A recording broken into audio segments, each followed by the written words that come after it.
Pues está siendo un día curioso porque en realidad Emma Dan ya se ha subido a los escenarios hace una semana, digamos, porque tocamos precisamente el 11... Bueno, yo siempre hablo en plural. La que se sube al escenario soy yo, pero me gusta hablar de mis duendes, no sé. No, también tengo que mencionar al técnico Mono, que bueno, ha tenido mucho que aportar en este disco, pero eso, soy yo la que se sube. Y lo que decía, el 11 tocamos en Bilbao, en Indie Plus Festival, no sé cómo se lee, aún no lo sé, ya he tocado y no lo he aprendido. Yo abrí, digamos, el festi, no, pero bueno, ese día del festi. Y el domingo estuvimos en Azkoitia, en Mata, en un sitio que a mí me gusta mucho y tengo como conexión ahí, deep connection con Mata de Ixé.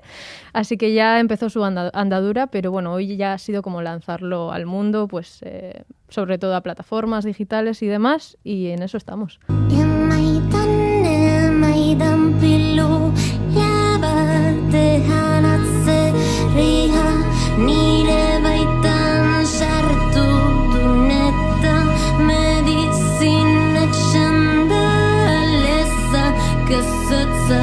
Gaixodun pluralanian bakarra fabrikazio sistematikat sensu zer duen. Tras posponerlo, le hemos dado como 2 vueltas más. Pero bueno, la verdad es que al ser yo alguien que viene como del underground, que es algo muy como de ficción, porque el underground ya no existe, pero vamos a decir que vengo del underground, nunca sabes lo que va a pasar con un disco, por mucho que pongas X expectativas, sabes que al final no es lo que nos venden de lo que es la industria de la música, es otra cosa. Y entonces yo me he sentido igual que al presentar otro disco, al menos en ese sentido, ¿no? Pero bueno, sí que los últimos meses, pues después de trabajar tantos meses en esto y de tener además ese añadido del revuelo emocional que hemos vivido todos, sí que estaba un poco cansada y como diciéndome, ojo, voy a tener ahora energía para retomarlo, pero bueno, como decía en otra entrevista, ahora es el momento de reilusionarse con esto. Y creo que es algo que ya empieza a pasar, al menos en mi interior.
Creo que lo que pasa es que al final todos hemos tenido que, de alguna manera, va a sonar muy feo, pero vendernos. Es decir, hoy en día si no hay gente que no hace redes, que no hace vídeos, que no tal, que no estoy diciendo que hacer esas cosas sea malo, que no se malinterprete, pero es decir, tienes que hacer una serie de cosas que no tienen que ver directamente con la música, que antes igual desde ese underground estaba mal visto, pero hoy en día como no nos queda otra, lo hacemos y al final no existe ese concepto de hacerlo de otra manera, o no al menos al 100%. Xaropenik gabe, ilusiorik gabe, arazoek hor diraute irten biderik gabe, bizitza itzali zaigu burmuinada sontxitu, korputzak amore mandu madarikatuaku, iraganda argatik deus ez egin, orain aporretu da eta geroa ikusezin. Na na na na na na na na na na na na na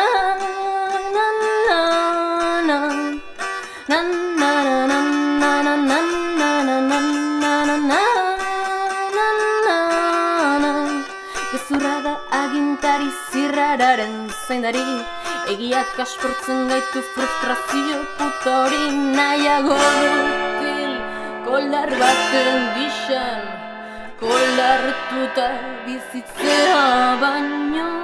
Na na na na na na na na na na na na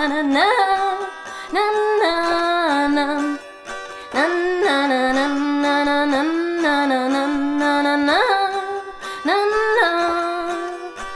Bizitza itzali zaigu burmuinada suntsitu, gorputzak amore mandu madarikatuagu. Na na na na na na na na na na na na na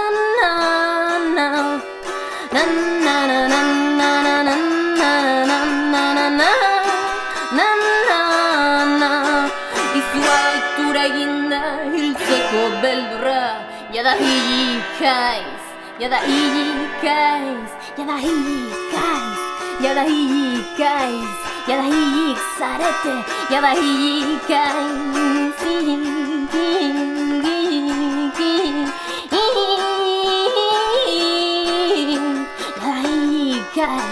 jada hilikaiz, jada hilikaiz, jada hilikaiz, jada hilikaiz, jada hilikaiz, jada hilikaiz, jada hilikaiz, hormoin suntsituak.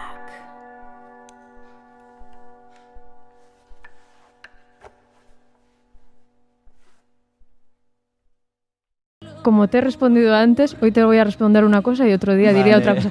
Y es precisamente porque mis letras, bueno, son interpretables, ¿no? Y a mí me gusta que sean así. Pero es verdad que cuando hablo de esa playa en las alcantarillas es como algo bonito dentro de algo muy feo, ¿no?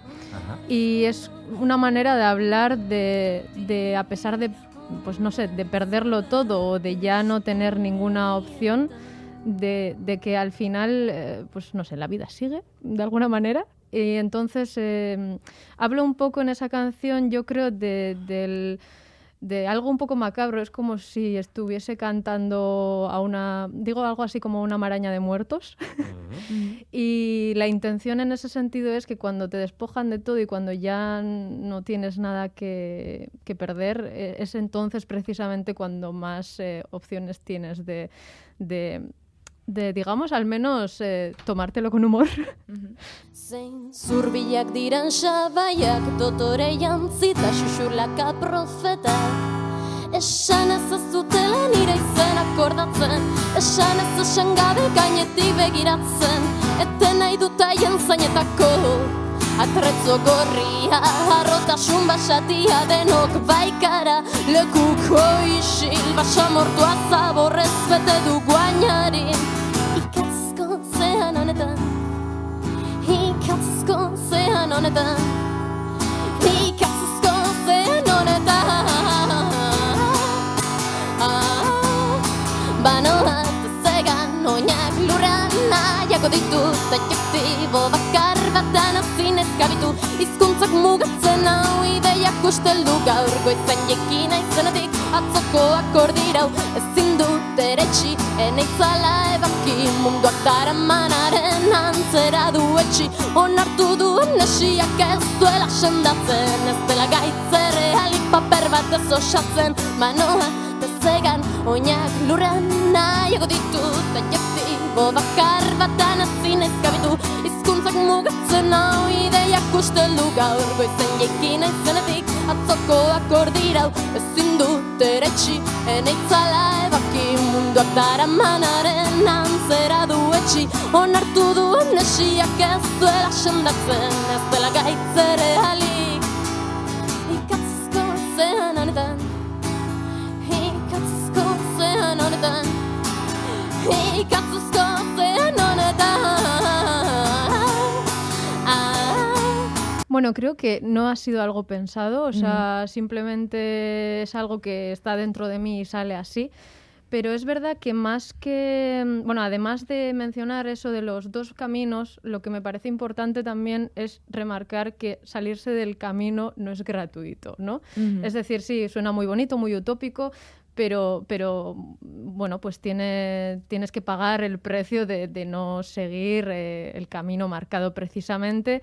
Y es, por ejemplo, bueno, o sea, hay cosas peores en la vida, pero, por ejemplo, ser músico es una opción que no es precisamente seguir el camino marcado, ¿no? Y eso conlleva, pues, ciertas cosas, pues que igual, yo qué sé, el día de mañana, pues si te planteas... Yo qué sé, quiero formar una familia, pues económicamente igual no va a ser posible, ¿no? Y me estoy yendo como muy a lo terrenal, pero bueno, hablo un poco de esos temas en ese sentido.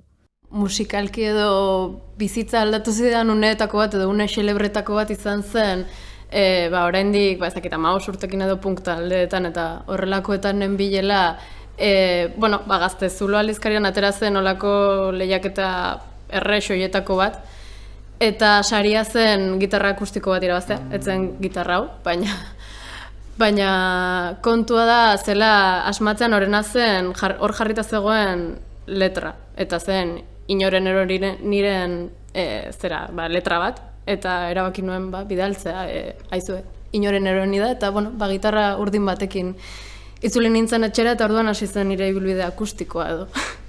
Creo que ya lo has descrito, porque realmente no ha habido, digamos, decisiones compositivas estrictas en lo que se refiere a añadir esos sintetizadores y esos sonidos y esos ambientes, ¿no? Y básicamente me he dejado de llevar. O sea, yo tenía, digamos, lo que sería el esqueleto de las canciones hechas con guitarra y con voz, y luego añadir esos ambientes fue algo totalmente natural e intuitivo, y es algo que realmente, o sea, la producción, la parte electrónica de este disco está hecha en una semana, más o menos. Estaba inspirada, yo qué sé.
Egin